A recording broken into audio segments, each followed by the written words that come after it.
असतो मा सद्गमय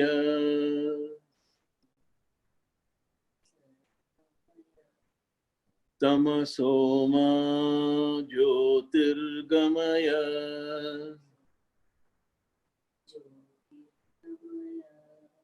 मृत्योर्मा अमृतं गमय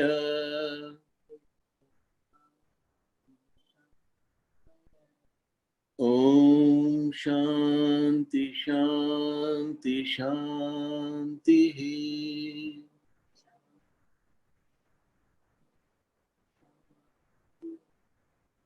अब आंखें खोलिए। हार्वर्ड यूनिवर्सिटी ने 2 रिसर्चेस की। एक रिसर्च में उन्होंने सैकड़ों सफल व्यक्तियों को चुना और यह पता करने का प्रयास किया कि ये व्यक्ति सफल हुए तो इनकी सफलता के पीछे क्या कारण थे। और इस रिसर्च में उन्होंने पाया कि सफल व्यक्तियों की सफलता के कारणों को यदि हम देखें तो 35% उनकी सफलता विषय के ज्ञान की वजह से होती है। जिस विषय में वो काम कर रहे हैं, जिस सब्जेक्ट में वो काम कर रहे हैं, उस विषय का उनको ज्ञान है। तो नॉलेज ऑफ सब्जेक्ट अपनी सफलता को 35% कंट्रीब्यूट करता है। 65% सफलता इंटरपर्सनल स्किल्स पर निर्भर है कि आप लोगों से मिलते जुलते कैसे हो, आपका स्वभाव कैसा है, how do you coordinate, network कैसे करते हो आप लोगों के साथ, टीम्स कैसे बनाते हो, कैसे सहयोग करते हो, कैसे सहयोग लेते हो, लोगों के साथ आप किस तरह से जुड़ के काम करते हो, लोगों को किस ढंग से हैंडल करते हो। ये 65% तय करता है कि आप जीवन में कितने सफल होंगे। एक और दूसरी रिसर्च हार्वर्ड यूनिवर्सिटी ने की और इस बार उन्होंने सैकड़ों असफल व्यक्तियों को चुना और यह पता करने का प्रयास किया कि ये सारे व्यक्ति असफल हुए तो इनकी असफलता के पीछे क्या कारण थे।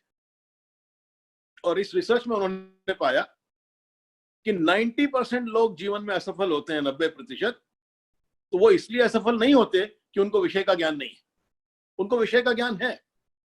वो असफल इसलिए होते हैं क्योंकि उनमें इंटरपर्सनल स्किल्स नहीं है, उनका लोगों के साथ काम करने का ढंग सही नहीं है।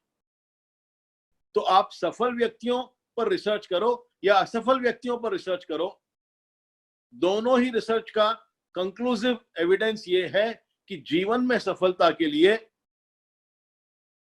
इंटरपर्सनल स्किल्स बहुत आवश्यक है।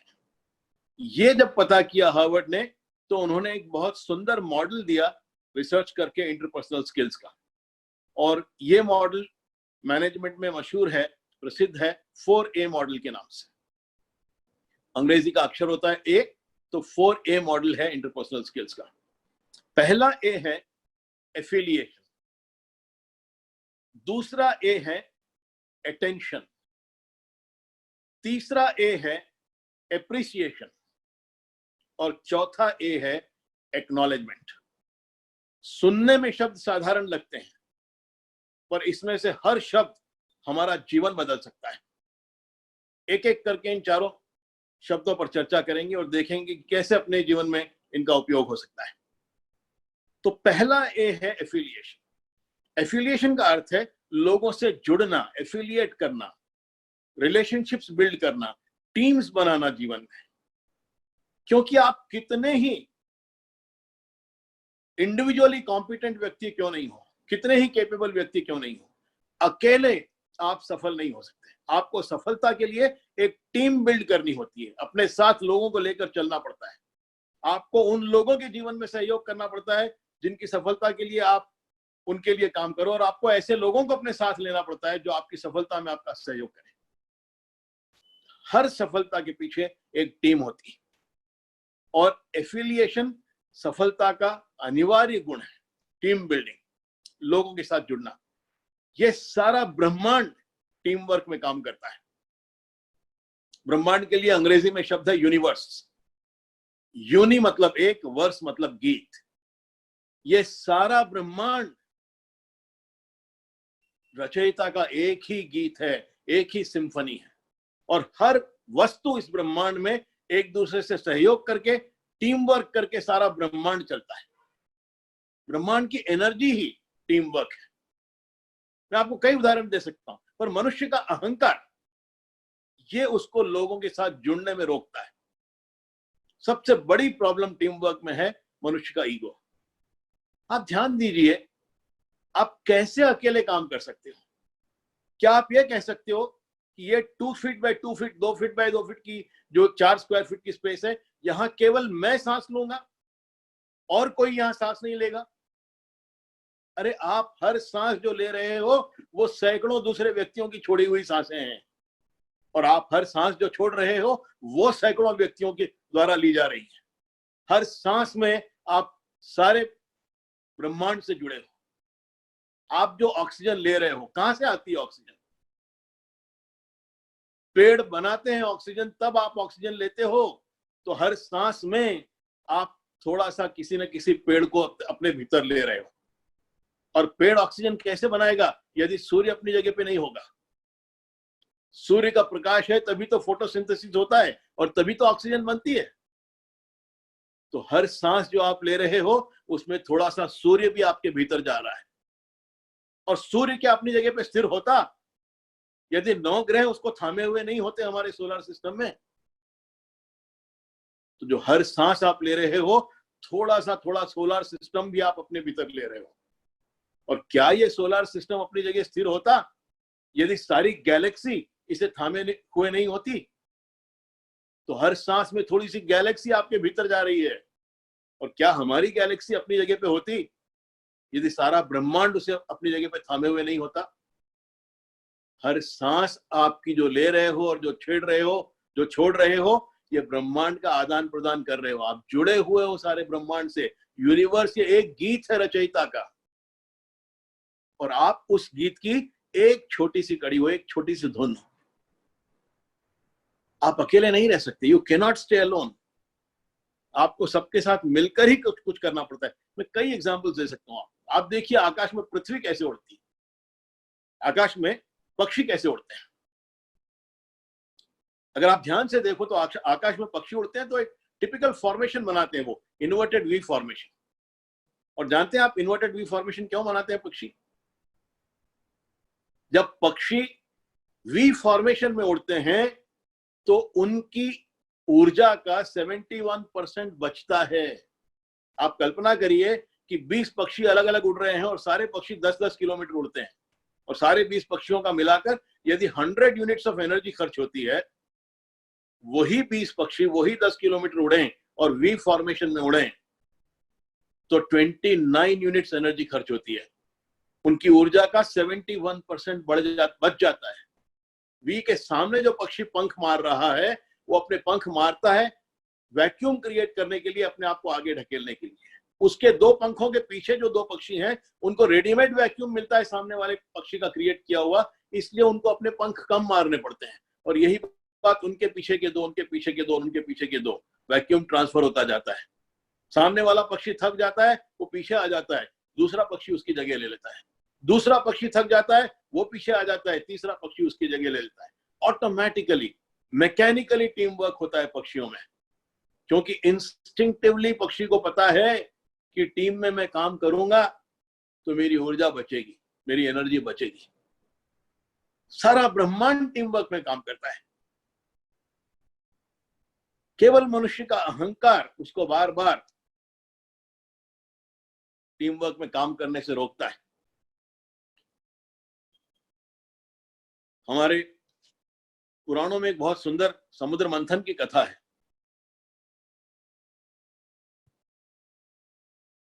देवासुर संग्राम हुआ, समुद्र मंथन हुआ, और फिर अंत में उसमें अमृत निकला। अमृत निकला तो लड़ाई छिड़ गई कि कौन अमृत पिएगा। ईश्वर अमृत लेकर चले गए और कहा चलो शाम को मेरे घर आना और वहां पर डिनर में आपको अमृत सर्व किया जाएगा। तो देव और असुर सारे चले गए ईश्वर के यहां, और ईश्वर ने कहा पहला मौका मैं असुरों को दूंगा। तो उनको लाइन से बिठा दिया और कहा कि आपको अमृत परोसा जाएगा, पर एक शर्त है, आप अमृत ले सकते हो, पर उसको मुंह तक पहुंचाने के लिए आप कोहनी को नहीं मोड़ सकते। आपको हाथ सीधा ही रखना पड़ेगा और सीधे हाथ से ही आपको अमृत अपने मुंह में डालना पड़ेगा। तो असुरों ने अमृत लिया हाथ में, पर सीधे हाथ से अमृत मुंह तक कैसे पहुंचे? कोहनी को बेंड नहीं करना है तो मुंह तक अमृत कैसे पहुंचेगा? तो बहुत परेशान हुए। किसी ने ऊपर उछाला अमृत, किसी ने किसी और ढंग से लेने की कोशिश की, अमृत मुंह तक पहुंचा नहीं। और अंत में असुर परेशान हो गए। उन्होंने कहा ईश्वर से कि हर बार यही करते हो, आप हमारे साथ धोखा करते हो, हमें बुलाते हो, मूर्ख बनाते हो, आपको अमृत कुछ देना नहीं है। ईश्वर ने कहा अब देवों की बारी है, अमृत देव भी ले सकते हैं, पी सकते हैं। कंडीशन वही रहेगी कि आप अपना हाथ बेंड नहीं, एल्बो अपनी बेंड नहीं कर सकते, कोहनी नहीं मोड़ सकते, आपको बिना कोहनी मोड़े ही अमृत पीना है। देवों ने अमृत अपने अपने हाथ में लिया। सारे देव एक दूसरे के सामने पैर बनाकर खड़े हो गए। इधर वाले देव ने उधर वाले देव को अमृत पिलाया बिना कोहनी मोड़े, उधर वाले देव ने इधर वाले देव को अमृत पिलाया बिना अपनी कोहनी मोड़े, और एक दूसरे की सहायता करते करते सारे अमृत पी गए देव और सारे के सारे अमर हो गए। कहानी का अर्थ यह है कि हम जब निश्चल भाव से, निष्काम भाव से किसी और की सहायता करते हैं, एग्जिस्टेंस, प्रकृति हमारी सहायता के लिए साधन जुटाती है। ये टीम वर्क प्रकृति की एनर्जी है। यही इस सारे संसार का नियम है। मनुष्य का अहंकार उसको टीम में काम करने से रोकता है। ये मनुष्य की दिक्कत है। बहुत सुंदर एक कहानी है। एक राजा थे और राज्य काफी उनका बड़ा था। उनके राज्य के ठीक बीच में एक तालाब था, जैसे अपने यहाँ हैदराबाद में हुसैन सागर है। एक दिन राजा को रात में स्वप्न आया कि कल सुबह 6 बजे के बाद से जो व्यक्ति उस तालाब का पानी पिएगा वो पागल हो जाएगा। तो ध्यान रहे कि कल सुबह 6 बजे के बाद उस तालाब से कोई पानी नहीं पिएगा। सुबह राजा की नींद खुली, स्वप्न उसको याद आया। अब वो डिलेमा में फंस गया, असमंजस में फंस गया कि स्वप्न तो देखा है, मुझे पता है मैंने स्वप्न देखा है, पर यदि मैं एक ऑर्डर पास कर दूं आज सुबह कि 6 बजे के बाद कोई उस तालाब से पानी नहीं पिएगा, तो लोग क्या कहेंगे? कैसा अंधविश्वासी राजा है, मात्र एक स्वप्न के आधार पर एक ऑर्डर पास कर दिया। तो उसने ऑर्डर पास नहीं किया, पर उसको स्वयं तो पता है कि ईश्वर स्वयं आए थे और कहा था कि सुबह 6 बजे के बाद उस तालाब से पानी नहीं पीना है, पागल हो जाओगे। ऑर्डर तो उसने पास नहीं किया, पर उसने अपने पर्सनल सेवक को बुलाकर यह कह दिया सेवक से कि भैया देखो, मेरे लिए पीने का जो पानी लाओ आप, तो उस तालाब से मत लाना, मेरा पीने का पानी किसी और तरफ से लेके आना। 6 बजे के बाद वहां का पानी महल में नहीं आना चाहिए। तो 6 बजे के बाद जैसे जैसे लोगों ने उस तालाब का पानी पिया, एक एक करके लोग पागल होते गए। धीरे धीरे सारा शहर पागल हो गया। केवल राजा अकेला सयाना बचा, क्योंकि उसका पानी दूसरी स्रोत से आ रहा था। तालाब से पानी पीने वाले सारे शहर के लोग, सारे राज्य के लोग पागल हो गए। और फिर उन सारे पागल लोगों ने मिलकर एक मीटिंग बुलाई और उस मीटिंग में ये रिजोल्यूशन पास किया कि वास्तव में ये राजा पागल है। हमारा राजा हम जैसा ही कोई व्यक्ति होना चाहिए, ये राजा पागल है, तो इसको सिंहासन से नीचे उतारो और हम में से किसी एक को राजा बनाया जाए। कहानी का सार यह है कि यदि आप अकेले प्रसन्न रहते हो, यदि आप अकेले अपनी सुख सुविधा के साधन जुटाते हो और अपने साथ अपनी टीम को लेकर नहीं चलते, तब सफलता में बहुत प्रॉब्लम है। तो सफलता के लिए बहुत आवश्यक है कि हम ऐसा नेटवर्क बनाएं अपने आसपास, ऐसी टीम बनाएं अपने आसपास, जिन लोगों की सफलता में हम सहयोग दें और जो हमारी सफलता में सहयोग दें। आपके आसपास ऐसी नेटवर्किंग होनी जरूरी है। एक ही बात आपको एफिलिएशन में, इस प्रकार के लिए एफिलिएशन में आड़े आती है, रोकती है, और वो बात है मनुष्य का अहंकार। अब यहां पर मैं बहुत से गेम्स और प्रोसेसेस करके ये बात नहीं समझा सकता। हमारे कॉर्पोरेट मैनेजमेंट ट्रेनिंग प्रोग्राम्स में तो बहुत सी प्रोसेसेस होती हैं टीम बिल्डिंग की, टीम वर्क की। पर बात ये समझना आवश्यक है कि केवल हमारा अहंकार है जो आड़े आता है हमारे टीम वर्क में, और ये अहंकार बहुत ही कष्टदायी एलिमेंट है मनुष्य के स्वभाव में। मेरे गुरुजी कहते हैं अहंकार के बारे में, अहंकार का अर्थ है अंधेरे कमरे में काला नाग। अज्ञान का अंधेरा कमरा और अहंकार का काला नाग। अज्ञानी व्यक्ति को, अहंकारी व्यक्ति को यह समझ में ही नहीं आता है कि उसमें अहंकार है। उसकी प्रॉब्लम वहां से शुरू होती है। अहंकारी व्यक्ति को यही समझ में नहीं आता है कि उसमें अहंकार है। जो वस्तु समझ में ही नहीं आया उसको दूर कैसे करें।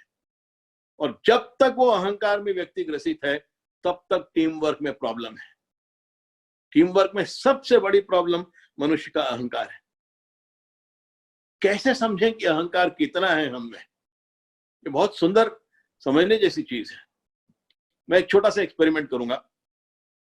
आपको 3 प्रश्न मैं पूछूंगा। आपको उन तीनों प्रश्नों के उत्तर में अपने आप की रैंकिंग करनी है। 1 से लेके 10 तक कुछ ना कुछ स्कोर अपने आप को, जो आप सही समझो, जो आप ठीक समझो, वो स्कोर अपने आप को स्वयं को देना है। तो पहला प्रश्न मेरा आपसे यह है कि यदि सुंदरता का मापदंड हो, हैंडसमनेस पुरुषों के लिए और स्त्रियों के लिए सुंदरता, यदि इसका मापदंड हो तो 1 से लेकर 10 तक के स्केल पर आप अपने आप को कितने पॉइंट्स दोगे? सुंदरता के लिए स्वयं को आप कितने पॉइंट्स दोगे? हैंडसमनेस के लिए अपने आप को कितने पॉइंट्स दोगे? दीजिए, अपने आप को पॉइंट्स दीजिए। कुछ लोग तो 11-12 भी देंगे, पर 1 से 10 की स्केल कही है मैंने, तो 1 से 10 की स्केल में अपने आप को पॉइंट्स दीजिए।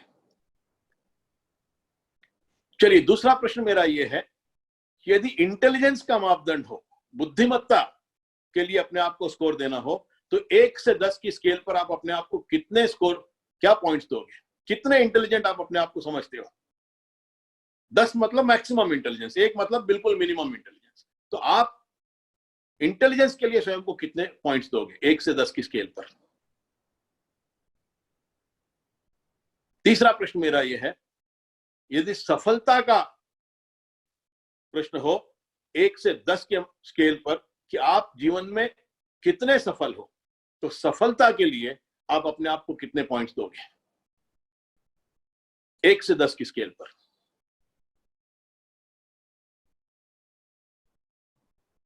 चलिए, अब आपने अपने आप को स्कोर दे दिया। अब मेरा एक्सप्लेनेशन सुनिए। सुंदरता के लिए या हैंडसमनेस के लिए यदि अपने आप को जो भी आपने स्कोर दिया हो, मैं कहूंगा अगर ऐश्वर्या राय को हमको स्कोर देना हो तो हम कितने पॉइंट्स देंगे? ज्यादा से ज्यादा 9 देंगे, क्योंकि कल कोई उससे भी सुंदर स्त्री आ सकती है। या हैंडसमनेस के हिसाब से बात करें तो ऋतिक रोशन को हम कितने पॉइंट्स देंगे? 8.5 देंगे, 9 देंगे, इससे ज्यादा क्या देंगे?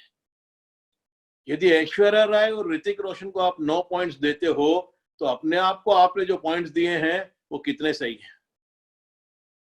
प्रश्न करिए अपने आप से कि जो अपने आप को आपने स्वयं को पॉइंट्स दिए हैं वो कितने सही हैं?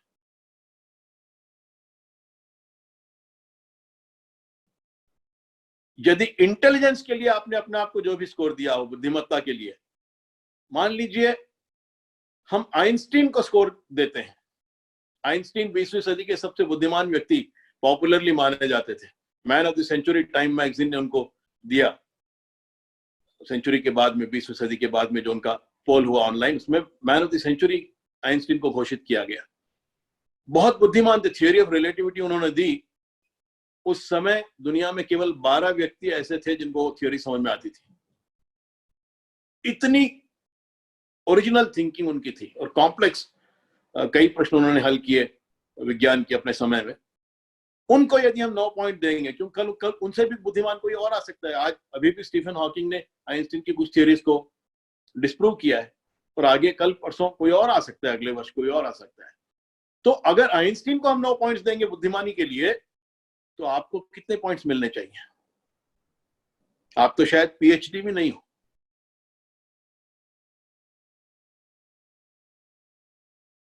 ये जो स्कोर हम अपने आप को अधिक देते हैं, this is what ego is. सफलता के लिए आप अपने आप को कितने पॉइंट्स देते हो? 40 वर्ष की उम्र में सचिन तेंदुलकर को भारत रत्न अवार्ड मिल गया, उसको यदि आप 9 पॉइंट्स दोगे तो आपको कितने पॉइंट्स मिलने चाहिए? आपके पास तो पद्मश्री भी नहीं है। ये जो हम अपने आप को ओवर एस्टिमेट करते हैं ना, ये जो अपने आप के लिए गैस भर के रखी है ना स्वयं के मन में, ये ईगो है, ये अहंकार है। और ये अहंकार सबसे बड़ी रुकावट है टीम वर्क में, एफिलिएशन में। जो पहला गुण है जीवन में सफलता के लिए, the ability to affiliate, the ability to network, coordinate with people, communicate with people, build relationships, build teams. दूसरा ए है अटेंशन। प्रकृति का नियम है, जीवन का नियम है, जिस चीज पर आपका अटेंशन अधिक होगा वो चीज, वो वस्तु आपके जीवन में एक्सपैंड होगी। अटेंशन किसी भी वस्तु को अपने जीवन में एक्सपैंड करने का नियम है। तो हमारा ध्यान किस पर होना चाहिए? हमारा ध्यान अपने जीवन में किन पर होना चाहिए? किन लोगों पर होना चाहिए? किन रिलेशनशिप्स पर होना चाहिए?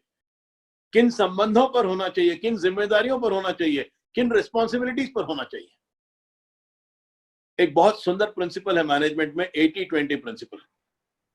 और यह प्रिंसिपल कहता है कि जीवन का 20% हिस्सा ऐसा है जो आपके जीवन के 80% परिणाम तय करता है। 80-20 प्रिंसिपल हर जगह अप्लाई होता है लाइफ में। आपके जीवन की 20% रिलेशनशिप्स ऐसी हैं जो आपको 80% खुशियां देती हैं। आपके कस्टमर्स की लिस्ट देख लीजिए, 20% कस्टमर्स 80% बिजनेस आपको देते हैं। आपके घर का बजट देख लीजिए, 20% आइटम आपकी सारी ग्रोसरी लिस्ट में ऐसे हैं जो 80% बजट खा जाते हैं, बाकी 80% आइटम 20% बजट ही खाते हैं। किसी भी शहर में 20% क्रिमिनल्स 80% क्राइम के लिए जिम्मेदार होते हैं। आज जो कोविड इतना फैल रहा है ना, इसमें से 80% कोविड 20% लोगों द्वारा फैलाया हुआ है।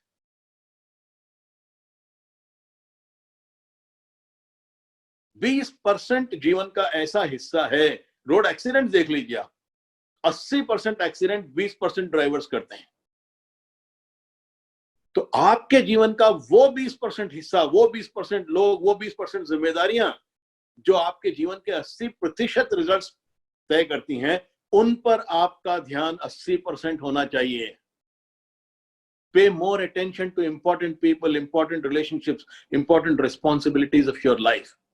इस पर आपका ध्यान अधिक होना चाहिए। हैदराबाद में कभी मैं कोई पब्लिक प्रोग्राम कर रहा था, एक स्त्री बहुत फ्रस्ट्रेशन में उसने कहा सबके सामने कि मेरे पति का मुझे इतना ही अटेंशन चाहिए जितना वो घर वापस आने के बाद हमारे घर के कुत्ते को देता है। कल्पना करिए आप कितना फ्रस्ट्रेशन है।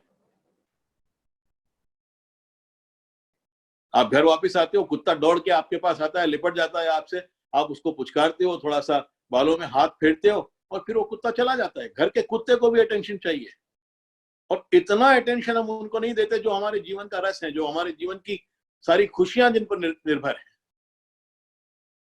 तो वो जो 20% जीवन का है उस पर अधिक अटेंशन होना चाहिए। एक बहुत सुंदर कहानी मैंने पढ़ी कुछ वर्ष पूर्व।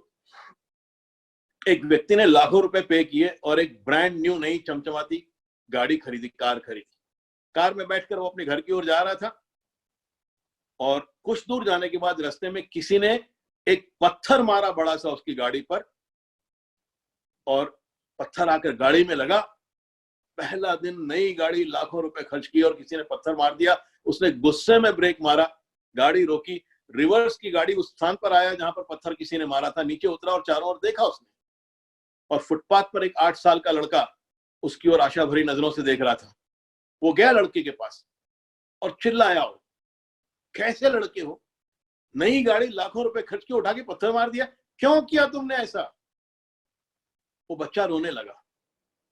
रोते रोते उसने हाथ दिखाया। फुटपाथ पर थोड़ी दूर एक व्हीलचेयर उल्टी पड़ी हुई थी और व्हीलचेयर के बगल में एक और बड़ा बच्चा, इस बच्चे से थोड़ा सा बड़ा बच्चा, शरीर में चोटें लगी हुई और वो गिरा हुआ था। छोटे बच्चे ने कहा इस व्यक्ति से कि वो मेरा बड़ा भाई है, शारीरिक रूप से विकलांग है, उसको मैं व्हील चेयर पर बिठाकर डॉक्टर के पास ले जा रहा था, किसी गाड़ी ने पीछे से धक्का मारा, व्हील चेयर गिर गई, मेरा भाई वहां पड़ा है, वो विकलांग है, वो स्वयं उठकर व्हील चेयर पर बैठ नहीं सकता, मैं छोटा हूं, मुझसे वो उठ नहीं रहा है, मैं उसको बिठा नहीं पा रहा हूं व्हील चेयर पर। इतने समय से मैं लोगों का ध्यान आकर्षित करने का प्रयास कर रहा हूं कि कोई आए और मेरे भाई को व्हील चेयर पर बिठा दे, पर लोग इतना तेज भाग रहे हैं सड़क पर, किसी को ध्यान नहीं है मेरी ओर, ध्यान देने का किसी को समय नहीं है। मुझसे रहा नहीं गया, अपने भाई की तरफ देखी नहीं गई, मैंने एक पत्थर उठाया और अगली गाड़ी पे दे मारा, वो गाड़ी आपकी थी। अब आप रुक गए हो तो प्लीज मेरे साथ चलो, मेरे भाई को व्हील चेयर पर बिठा दो, मैं उसे डॉक्टर के पास ले जाना चाहता हूं। वो व्यक्ति गया, उस विकलांग बच्चे को उठाया, व्हील चेयर पर बिठाया, ये बच्चा उस बच्चे को लेकर चला गया डॉक्टर के पास। ये व्यक्ति जब अपनी गाड़ी के पास आया, गाड़ी में बैठा और चला आगे, तो उसने अपने मन में एक निश्चय किया। उसने निश्चय किया कि ये जो डेंट मेरी नई गाड़ी पर आज पहले दिन लगा है, इस डेंट को मैं जीवन भर ठीक नहीं करूंगा, क्योंकि ये डेंट मुझे रोज याद दिलाएगा कि मुझे जिंदगी में इतना तेज नहीं भागना है कि किसी को पत्थर मारना पड़े मेरा ध्यान आकर्षित करने के लिए।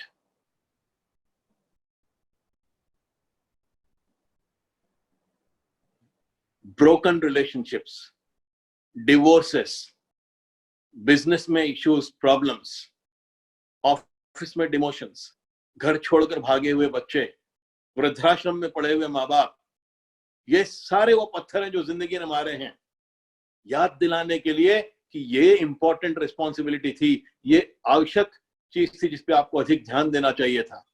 और जहां अपने जीवन की बड़ी जिम्मेदारियों पर, महत्वपूर्ण जिम्मेदारियों पर हमारा ध्यान कम हो जाता है, वहां जिंदगी पत्थर मारती है। तो हमारे जीवन का जो रस है, वो 20% हिस्सा जो हमारे जीवन के 80% गोल्स की सफलता निर्धारित करता है, उन 20% हिस्सों पर हमारा ध्यान अधिक होना चाहिए। ये सेकंड ए है, अटेंशन। थर्ड ए है एप्रिसिएशन। एक छोटा सा एक्सपेरिमेंट करेंगे, अपनी बात समझाने से पहले एक छोटा सा एक्सपेरिमेंट करेंगे। आपको 30 सेकंड के लिए अपनी आंखें बंद करनी है। 30 सेकंड आंखें बंद करिए।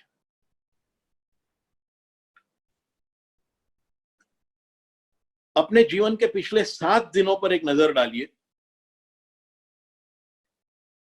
और काउंट करिए, गणना करिए कि पिछले 7 दिनों में आपने कितनी बार किसी को अप्रिशिएट किया है, किसी की प्रशंसा की है।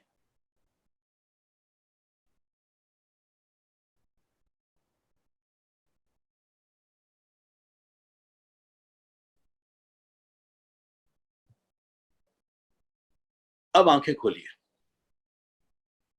क्या स्कोर था? पिछले 7 दिनों में आपने कितनी बार किसी को अप्रिशिएट किया? मैंने अपने 2,500-3 हजार प्रोग्राम्स में जब भी यह प्रश्न किया है, ऑडियंस में से उत्तर मिलता है 2 बार किया है, 3 बार किया है, 1 बार किया है, 4 बार किया है, 6 बार किया है, सिंगल डिजिट्स में उत्तर होता है। 7 दिन की बात कर रहे हैं, एक एक दिन में 24-24 घंटे हैं, हर घंटे में 60-60 मिनट हैं, हर मिनट में 60-60 सेकेंड है। इतने क्षणों में जीवन के आपका एप्रिसिएशन का स्कोर, कितने लोगों ने कितने अच्छे काम किए होंगे, कितने लोगों ने प्रशंसा योग्य काम किया होगा, आपके लिए सहायता की होगी, सहयोग किया होगा, और आपका स्कोर इतना कम क्यों है? यदि आप ध्यान से देखोगे, कारण इसका एक ही है, और वो है नेचर ऑफ अवर माइंड। हमारे मन का स्वभाव यह है कि वो जब भी आप किसी को देखते हो, सबसे पहले मन का ध्यान इस बात पर जाता है कि इस व्यक्ति में कमी क्या है, इसमें बुराई क्या है, इसमें प्रॉब्लम क्या है, कहां पर इसको हम पकड़ सकते हैं, कहां पर इसको नोच सकते हैं, कहां पर इसके काम में उंगली रख सकते हैं, कहां हम इसको क्रिटिसाइज कर सकते हैं, कहां हम इसकी आलोचना कर सकते हैं। यदि मैं ये एक्सपेरिमेंट बदल देता और आपसे कहता कि पिछले 7 दिनों में आपने कितनी बार किसी को क्रिटिसाइज किया है, किसी की आलोचना की है, ये गणना करिए, तो मेरी गारंटी है कि आपका स्कोर कम से कम डबल होता। ये मन का स्वभाव है। हम बड़े अच्छे प्रूफ रीडर हैं। प्रूफ रीडर जानते हो ना आप? जब भी कोई किताब पब्लिश होती है पहली बात, तो उसकी प्रूफ रीडिंग होती है। और प्रूफ रीडिंग का काम क्या है? प्रूफ रीडर का काम केवल एक है कि उस पुस्तक में, उसकी प्रिंटिंग में कहां कहां गलतियां, ये ढूंढना है। कहां सही है वो नहीं देखेगा, गलतियां कहां पर है वो उसको ढूंढना है। वो तो उसकी नौकरी है, वो कर रहा है अपना काम। पर हम भी अपने जीवन में बड़े एक्सपर्ट प्रूफ रीडर हैं। जब भी हम किसी को देखते हैं, हमारा ध्यान इस बात पर जाता है कि इसमें कमी क्या है, इसमें प्रॉब्लम क्या है, इसको कहां पकड़ा जा सकता है। एक और छोटा एक्सपेरिमेंट करेंगे। गणित तो हम सब बहुत अच्छी तरह से जानते हैं, हमारी कम्युनिटी में गणित आना कोई स्वाभाविक बात है, सभी को आता ही होगा। तो मैं गणित के कुछ सवाल पूछूंगा, मुझे गणित चेक करना है आपका। उत्तर आप अपने आप को दोगे, मुझे उत्तर देने की आवश्यकता नहीं है, मैं बैठे बैठे अपनी बात समझा दूंगा आपको। चलिए, 2 + 2 = 4, 3 + 4 = 7, 1 + 5 = 6, 5 + 3 = 8,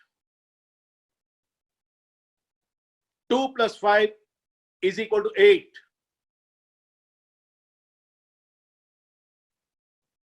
चार बार मैंने सही कहा, किसी ने मेरी प्रशंसा नहीं की। एक बार मैंने गलती की और सारे टोकने को तैयार हैं कि 2 + 5 7 होता है, 8 नहीं होता। हम ऐसे प्रूफ रीडर हैं। किसी में कोई अच्छी बात हो, किसी में कोई प्रशंसा के योग्य गुण हो, हम उसकी प्रशंसा नहीं करेंगे। पर जहां कोई गलती कर देगा, जहां कोई चूक हो जाएगी किसी से, वहां सबसे पहले लोग पॉइंट आउट करते हैं। यह हमारे मन का स्वभाव है ऐसा। इसका अर्थ यह नहीं है कि आपको किसी ने गलती की तो आपको उसकी आलोचना नहीं करनी है।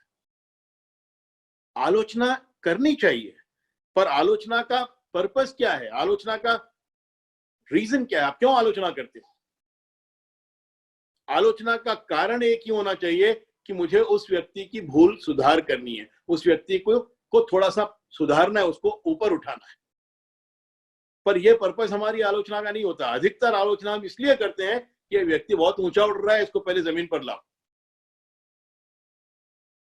हम लोगों का अपमान करने के लिए आलोचना करते हैं, हम लोगों को ऊपर उठाने के लिए आलोचना नहीं करते। तो इसलिए आलोचना के और एप्रिसिएशन के, प्रशंसा के 3 गोल्डन रूल्स हैं। इसको ध्यान से सुनना आवश्यक है। पहला golden rule, never criticise the action, sorry, never criticise the person, criticise the action. व्यक्ति की आलोचना कभी मत करो, व्यक्ति की गलती की आलोचना करो, उस काम की आलोचना करो जहां उससे गलती हुई है।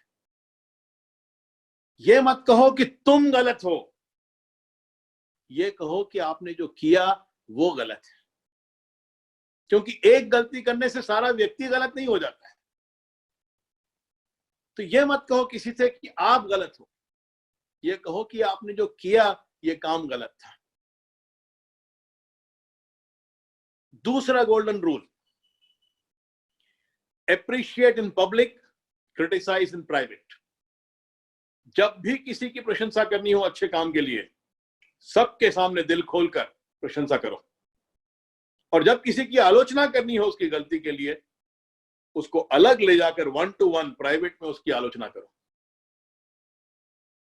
बहुत इंपॉर्टेंट रूल है। प्रशंसा सबके सामने होनी चाहिए, आलोचना अकेले में होनी चाहिए। तीसरा गोल्डन रूल, जब किसी की आलोचना करनी हो तो यूज द सैंडविच टेक्निक। हम सैंडविच बनाते हैं। सैंडविच कैसे बनाते हैं? ब्रेड का एक पीस होता है, उसके ऊपर कुछ मसाला भरते हैं और दूसरा पीस ब्रेड का उसके ऊपर लगा देते हैं, यह सैंडविच हो गया। आलोचना ऐसी होनी चाहिए। आलोचना करनी हो किसी व्यक्ति की तो पहले उसमें कोई प्रशंसा के योग्य गुण ढूंढो और उसकी प्रशंसा करो। ये पहला पीस है ब्रेड का। फिर अपनी आलोचना क्रिस्पली करो, उसकी जिस गलती के लिए आलोचना करनी हो वो आलोचना करो। उसके बाद एक और प्रशंसा से उस आलोचना को ढको। आपकी आलोचना 2 प्रशंसाओं के बीच में सैंडविच होनी चाहिए, तब उसका असर होता है। यदि आप मुंह खोलते हो और केवल आलोचना आलोचना आलोचना ही करते हो तो कुछ समय बाद आप देखोगे कि लोग कॉटन, रुई कान में डाल के आपकी बात सुनेंगे। व्हाइट कॉटन नहीं, साइकोलॉजिकल कॉटन। अपनी आंख में डाल के, आपके अपने कान में डाल के आपकी बात सुनेंगे? क्या आप जब मुंह खोलते हो तो मुझ में कुछ ना कुछ गलत ही दिखता है आपको? तो क्यों सुनूं मैं आपकी बात? आप करते रहो आलोचना, मुझे जो करना है मैं करूंगा। आप जब उसके अच्छे गुण की प्रशंसा करते हो, व्यक्ति खुल जाता है, आपकी बात सुनने लगता है। उसके बाद आप अपनी आलोचना भरो, आपकी बात उसके कानों में पड़ती है, उसके हृदय में लगती है, और उसको एक और प्रशंसा से आप सील करो, उसमें उत्साह जागता है अपनी गलती को ठीक करने का। तो आपकी आलोचना दो प्रशंसाओं के बीच में सैंडविच होनी चाहिए। आपका इंटेंशन उस व्यक्ति को सुधारना होना चाहिए, उसके जीवन में वैल्यू ऐड करना होना चाहिए, उसका अपमान करना नहीं होना चाहिए। जब आप इस तरह से आलोचना करोगे तो आप में और उस व्यक्ति में ट्रस्ट बनेगा कि आपकी आलोचना उसका अपमान करने के लिए, आपका कोई हिडन एजेंडा नहीं है आलोचना करने के पीछे। आप चाहते हो कि वो सुधरे, आप चाहते हो कि उसमें अच्छाई आए, वो ऊंचा उठे। ये उसमें जब ट्रस्ट आ जाएगा तब आपकी आलोचना का बहुत सही असर पड़ने लगेगा। मैं बहुत इसका एक सुंदर एग्जाम्पल मैं देता हूं आपको। आलोचना करने वाले और आलोचना जिसकी की जा रही है, उन दोनों के बीच में ये ट्रस्ट होना चाहिए कि जो मेरी आलोचना कर रहा है, जो मुझे सही राह दिखा रहा है, वो मेरे भले के लिए कर रहा है। उसमें ये विश्वास होना चाहिए, और ये विश्वास उसमें बनाना ये आलोचना करने वाले की जिम्मेदारी, कि मेरा कोई हिडन एजेंडा नहीं है, मैं चाहता हूं कि तुम ऊंचा उठो। ये रिलेशनशिप ठीक उस प्रकार की होनी चाहिए जैसे पायलट और एटीसी टावर के कंट्रोलर के बीच में होती है। एटीसी मतलब एयर ट्रैफिक कंट्रोल का जो टावर होता है एयरपोर्ट पर, उसमें जो व्यक्ति बैठा हुआ है जो ट्रैफिक कंट्रोल कर रहा है, उसमें और जो प्लेन में पायलट है, उन दोनों के बीच जो रिलेशनशिप है, प्लेन का पायलट जानता है कि वो बिना एटीसी कंट्रोल की सहायता के ठीक से लैंड नहीं कर सकता, और वो जब लैंड करता है या टेक ऑफ करता है तो एटीसी टावर उसको बार बार करेक्ट करता है कि तुम्हारा एंगल सही नहीं है, थोड़ा सा लेफ्ट में जाओ, थोड़ा सा उस प्लेन का एंगल सही करो, स्पीड सही करो, इधर का ध्यान रखो, उधर का ध्यान। वो बार बार उसकी आलोचना करता है, पर उसको इतना विश्वास है कि ये जो कह रहा है मेरे भले के लिए कह रहा है, और उस विश्वास के सहारे वो जब उसकी बात सुनकर लैंड करता है और लैंडिंग सफल होती है, तब दोनों प्रसन्न होते हैं। तो आलोचना करने वाले में और आलोचना सुनने वाले में ये ट्रस्ट होना आवश्यक है कि ये जो आलोचना कर रहा है मेरे भले के लिए कर रहा है, मुझे ऊंचा उठाने के लिए कर रहा है, और उसमें ये ट्रस्ट बिल्ड करना आलोचना करने वाले का काम है। तब आपको अपनी आलोचना का वास्तविक प्रभाव देखने को मिलेगा। चौथा जो ए है वो है एक्नॉलेजमेंट। एक्नॉलेजमेंट का अर्थ है कि हम उन लोगों का धन्यवाद करें, कृतज्ञतापूर्वक धन्यवाद करें उन लोगों का जिन लोगों ने हमारे जीवन के लक्ष्यों की प्राप्ति में हमें ऊंचा उठाने की दिशा में हमारा सहयोग किया है, हमारे लिए कोई योगदान किया है। ऐसे हर व्यक्ति का धन्यवाद कृतज्ञता पूर्वक करना, यह एक्नॉलेजमेंट की एनर्जी है, और ये बहुत महत्वपूर्ण एनर्जी है। हमारे शब्दों के पीछे सही भाव नहीं होते। हमारे यहाँ तो थैंक यू कहने का कल्चर ही नहीं है, धन्यवाद करने का कल्चर ही नहीं है, धन्यवाद हम करते ही नहीं किसी का। वेस्ट में थोड़ा बहुत कल्चर धन्यवाद करने का ज्यादा है, वो छोटी छोटी बातों पे बहुत ज्यादा धन्यवाद करते हैं। किसी ने दरवाजा खोल दिया वो थैंक यू बोलेगा, फिर पीछे से दरवाजा बंद कर दिया वो थैंक यू बोलेगा, कोई पानी का ग्लास लाता है थैंक यू बोल देंगे, पानी का ग्लास ले जाता है थैंक यू बोल देंगे, शादी हो जाती है तो थैंक यू बोल देते हैं, डिवोर्स हो जाता है तो भी थैंक यू वेरी मच बोल देते हैं। इतना थैंक यू नहीं चाहिए, पर जब भी हम धन्यवाद करें किसी का, कृतज्ञता के साथ धन्यवाद होना चाहिए। हमारे शब्द बहुत मैकेनिकल हो गए। गुड मॉर्निंग, मॉर्निंग, अरे गुड मॉर्निंग का अर्थ है आज की सुबह आपके लिए अच्छी हो, और नहीं हो तो हम दोनों मिलकर सुबह को अच्छी बनाएं। इस भाव के साथ गुड मॉर्निंग होना चाहिए। मैंने एक वीडियो में, जब मोदी जी ने कहा था कि 22 मार्च को हमको ताली मारनी है 5 बजे 5 मिनट के लिए, तो मैंने एक 10 मिनट का वीडियो उस दिन जारी किया था, ये समझाने के लिए कि वो ताली कैसे मारी जानी चाहिए। आप में से जिन लोगों को मेरे ऐसे वीडियोस चाहिए होंगे, प्लीज या तो ललित सारडा के फोन पर मैसेज दें, या अजय लाहौटी के फोन पर, डॉक्टर अजय लाहौटी के फोन पर आप मैसेज दें, तो वो वीडियोस की लिंक आपको भेजेंगे तो आप देख सकते हो। उसमें हमारे शब्दों के पीछे भाव सही नहीं होता है, और बिना भाव के शब्द मैकेनिकल हो जाते हैं। तो शब्दों के पीछे भाव सही होना बहुत जरूरी है, आवश्यक है। एक बड़ी सुंदर कहानी है।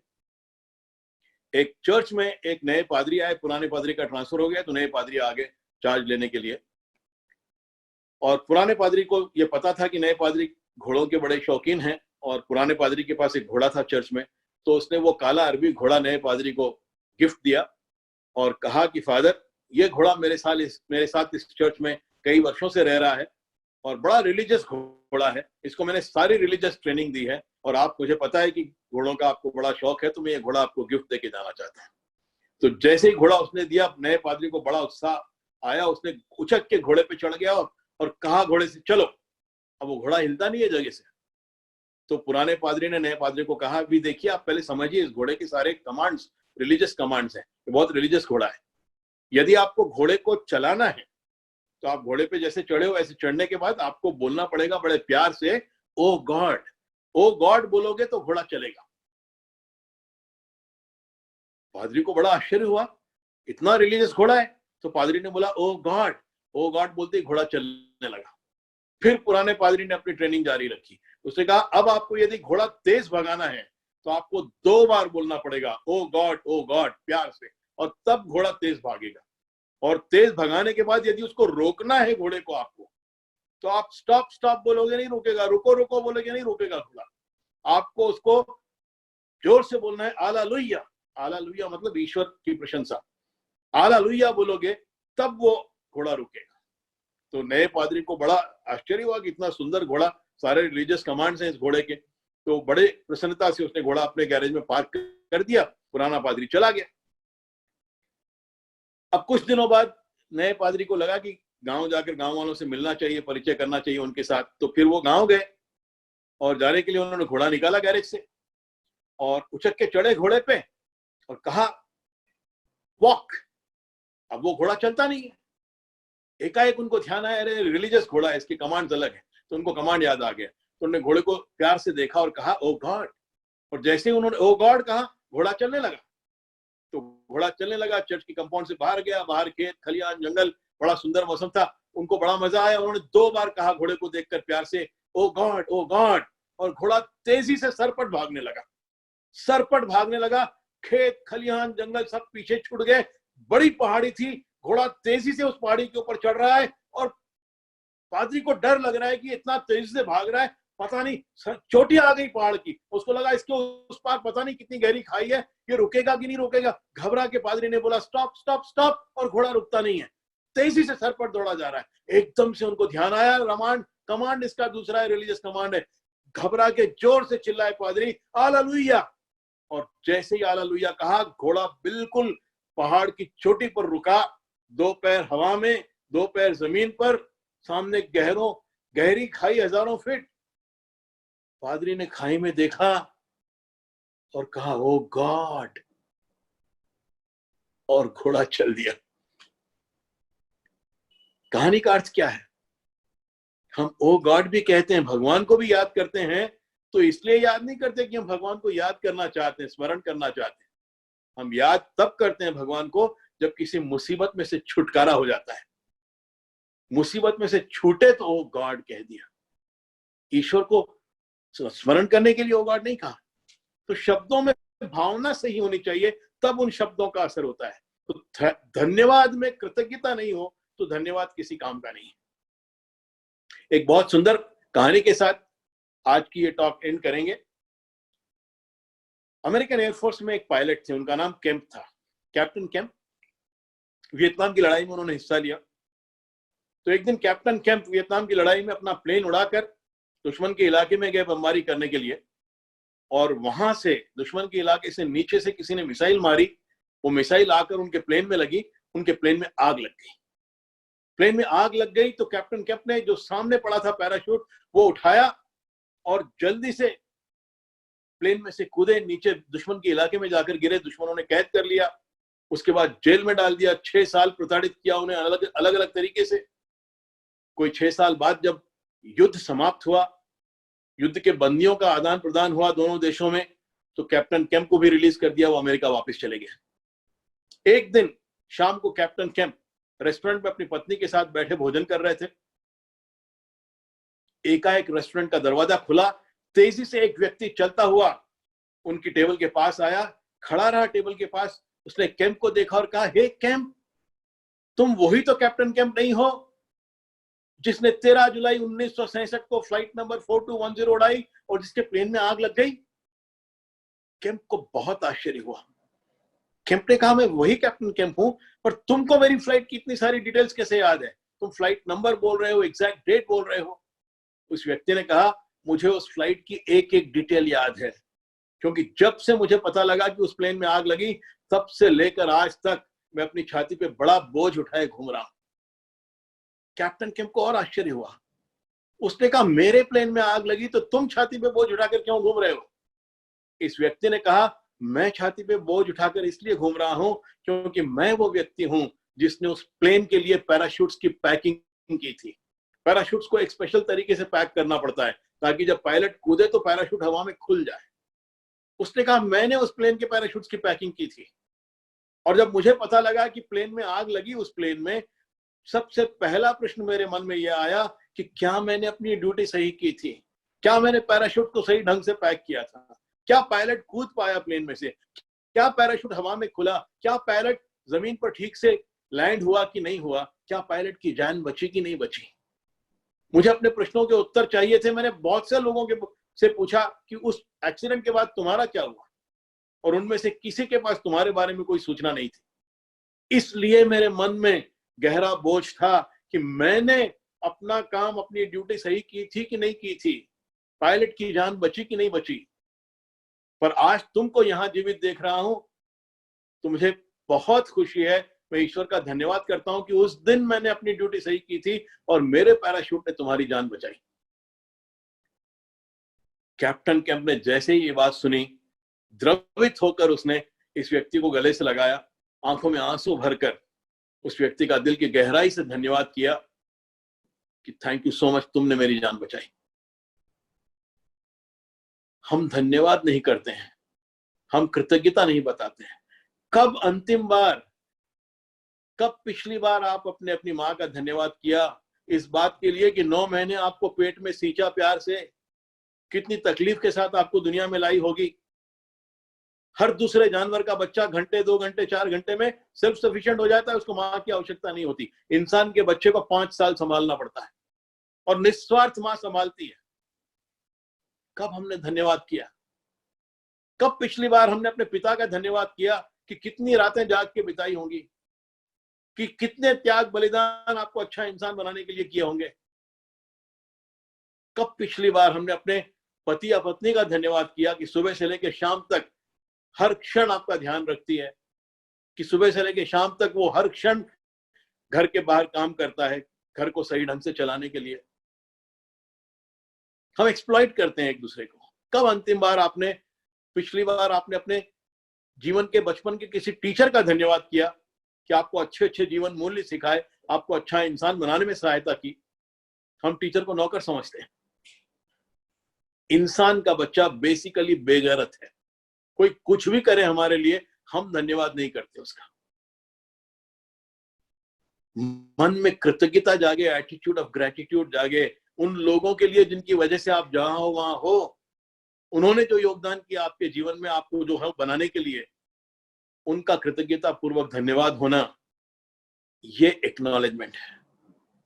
हमारी संस्कृति में हमारे ऋषियों ने बहुत सुंदर बात कही है कि मनुष्य का बच्चा जब पैदा होता है तो वो अपने जन्म के साथ ही 3 ऋण लेकर आता है, 3 डेट्स ऑफ ग्रेटिट्यूड, कृतज्ञता के ऋण लेकर आता है वो 3। और बड़ी सुंदर बात कही ऋषियों ने कि एक है ऋषि ऋण, दूसरा है लोक ऋण, और तीसरा पितृ ऋण। हम जब पैदा होते हैं अपनी कम्युनिटी में, हम हिंदू हैं, हमारी कम्युनिटी में पैदा हुए हैं, तो उन ऋषियों का हमारे ऊपर एक ऋण है जिन्होंने हमारे लिए जीवन की बहुत सी, हमारी संस्कृति की बहुत बड़ी धरोहर छोड़ी है। रामायण है, महाभारत है, वेद है, उपनिषद है, जो जो अच्छी अच्छी बातें, अच्छी अच्छी किताबें, पुस्तकें, आप मुस्लिम हो तो कुरान है, आप क्रिश्चियन हो तो बाइबल है। ये सारे जो ग्रंथ हमारी धरोहर हैं, जो ऋषियों ने हमारे लिए लिखकर छोड़े हैं, ये एक ऋण है हमारा ऋषियों का हमारे ऊपर। और ऋषि ऋण जीवन में तब उतरता है जब आप अपने संस्कृति की धरोहर को ठीक से अपने उनको पढ़कर, मनन कर कर, चिंतन कर कर उनको ठीक से समझते हो, अपना जीवन सुधारते हो, और जो आपने समझा है, वो आपके जीवन में जो सुधार आया है, उसको आप दूसरों के जीवन में भी बांटने लगते हो, तब ऋषि ऋण पूरा होता है। एक लोक ऋण है, समाज का ऋण है, जिस समाज में हम पैदा हुए हैं, जहां पले बड़े हैं। जिस स्कूल में आप पढ़े हो, वो स्कूल आपने नहीं खोली थी, समाज के किसी महापुरुष ने खोली थी, और वो ऋण है उस समाज का आपके ऊपर। जिस बैंक से आपने कर्ज लिया, वो आपने आरंभ नहीं की थी। नाश्ते में जो फल खाते हो, वो वृक्ष आपने नहीं उगाए। जिन हॉस्पिटल्स में आप अपना इलाज करवाते हो, वो हॉस्पिटल्स आपने नहीं बनाए। तो जिस समाज का हम हिस्सा हैं, हम उस समाज से बहुत कुछ लेते हैं, और वो समाज का एक लोक ऋण है हमारे ऊपर। और लोक ऋण तब पूरा होता है जब आप अपने निजी जीवन की आवश्यकताएं पूरी कर लेते हो, अपने परिवार के प्रति, अपने डिपेंडेंट्स के प्रति अपनी सारी जिम्मेदारियां पूरी कर लेते हो, और उसके बाद जो बचता है, समाज से जितना लिया उसको 100 गुना मल्टीप्लाई करके आप समाज को वापस देने लगते हो, तब लोक ऋण पूरा होता है। और एक तीसरा ऋण है पितृ ऋण। उन एंसेस्टर्स का, आपकी लाइनेज का, आपके माता पिता का, इन सब का आपके ऊपर एक ऋण है, क्योंकि उनकी वजह से आप इस संसार में हो। और पितृ ऋण पूरा तब होता है जब आपको अच्छी तरह से जानने समझने वाला, आपको नजदीक से जानने वाला, आपको देखे और आपके बारे में ये कहे, उसके मुंह से ये उद्गार निकले आपके बारे में कि धन्य है वो माता पिता जिन्होंने ऐसी संतान को जन्म दिया। ये जिस दिन आप सुन लेते हो, उस दिन आपका पितृ ऋण पूरा होता है। ये डेट ऑफ ग्रेटिट्यूड है। इंसान ये तीनों ऋण लेकर आता है, और ये पूरे करना मनुष्य के जीवन का धर्म होना चाहिए। ये कृतज्ञता के ऋण है। तो कृतज्ञता बहुत ही पावरफुल एनर्जी है मनुष्य के लिए। और मैंने पहले एफिलिएशन में कहा कि टीम वर्क में आपका सबसे बड़ा प्रॉब्लम है ईगो, आपका अहंकार। और अहंकार को दूर करने का केवल एक तरीका है, और वो है कृतज्ञता को बढ़ाना। क्योंकि अहंकार और कृतज्ञता, ईगो और gratitude, they are mutually exclusive. वो दोनों एक साथ नहीं रह सकते। अब जब जब मन कम हो जाता है, और जब जब अहंकार बढ़ता है, तब तब कृतज्ञता कम हो जाती है। ये दोनों म्यूचुअली एक्सक्लूसिव, एक साथ नहीं रह सकते। तो अहंकार को हैंडल करने का एक ही तरीका है, कृतज्ञता को बढ़ाना। और जितनी कृतज्ञता बढ़ जाएगी, उतना अहंकार कम हो जाएगा। मुझे याद है जब टीचर्स ट्रेनिंग हमारी पूरी हुई और गुरुजी ने हमको रवाना किया अपनी बात संसार में कहने के लिए, तो उन्होंने एक बहुत सुंदर मंत्र दिया। उन्होंने कहा कि तुम जब जाओगे बाहर और ये सारी बातें कहने लोगों से कहने लगोगे, तो लोग तारीफ करेंगे, और बहुत जल्दी तुम में अहंकार जागेगा कि मैं बहुत स्पेशल चीज हूं। इसलिए उन्होंने कहा कि ध्यान रखना, जब भी अपनी बात शुरू करना, तो अपने मन में एक बहुत सुंदर प्रार्थना स्वयं से कर लेना। तो प्रार्थना बड़ी सुंदर है। उन्होंने जो प्रार्थना दी हमको, ओम सदाशिव समारंभाम शंकराचार्य मध्यमाम अस्मताचार्य पर्यंताम वंदे गुरु परंपराम। कि ये जो ज्ञान मेरे मुंह से निकल रहा है, ये मेरा ज्ञान नहीं है। ये सदाशिव समारंभाम, पहले आदि गुरु सदाशिव से निकला हुआ ज्ञान है।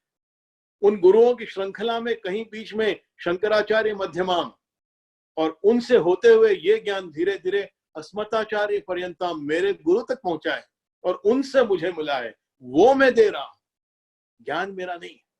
ये जो आवाज निकल रही है, स्वर जो निकल रहे हैं मेरे गले से, ये वोकल कॉर्ड्स मैंने नहीं बनाए हैं। ये जो मेरे दिमाग में सही समय पर सही शब्द, सही कहानी, सही स्टोरी, सही उदाहरण आता है देने के लिए किसी को, ये quick wit of my brain, ये मैंने नहीं बनाई है। ये ईश्वर की कृपा है, ये ब्लेसिंग है, ये ग्रेस है जो आपको मिली है। और ये सौभाग्य है कि आप चुने गए हो अपनी बात लोगों तक पहुंचाने के लिए। मन में ये बात हमेशा ध्यान रखना, ये प्रार्थना हमेशा बोलने से पहले शुरू करना, अपने मन में कर लेना, तब अहंकार नहीं होगा। जितनी हम कृतज्ञता को बढ़ाते जाएंगे, उतना अहंकार हमारा कम होता जाएगा। तो ये 4 ए हैं, एफिलिएशन, अटेंशन, एप्रिसिएशन, एक्नॉलेजमेंट। इनको हम अपने जीवन में आत्मसात कर लें, अपनी व्यवहार कुशलता में इनका समावेश कर लें। इसको हम लोगों के साथ मिलने जुलने में, इंटरपर्सनल स्किल्स में इन 4 गुणों का हम समावेश कर लें, तब आपकी सफलता बहुत आसान हो जाती है, क्योंकि 35% कंट्रीब्यूशन सफलता में knowledge of the subject, 65% interpersonal skills. 90% लोग फेल इसलिए नहीं होते कि उनको विषय का ज्ञान नहीं है, उनको विषय का ज्ञान है। वो फेल इसलिए होते हैं क्योंकि उनमें इंटरपर्सनल स्किल्स नहीं है, व्यवहार कुशलता नहीं है। तो आज की बात बस इतनी ही। आपकी कोई शेयरिंग हो, आपको टॉक कैसी लगी, आपके कोई अनुभव हो जो आप शेयर करना चाहें हमसे, ललित के फोन पर या अजय के फोन पर आप जरूर रेस्पॉन्स दें। कोई प्रश्न हो तो वो भी करें, कोई आपके सजेशंस हो तो वो भी दें। कल फिर मिलेंगे 2:55 पर। Thank you very much. नमस्कार।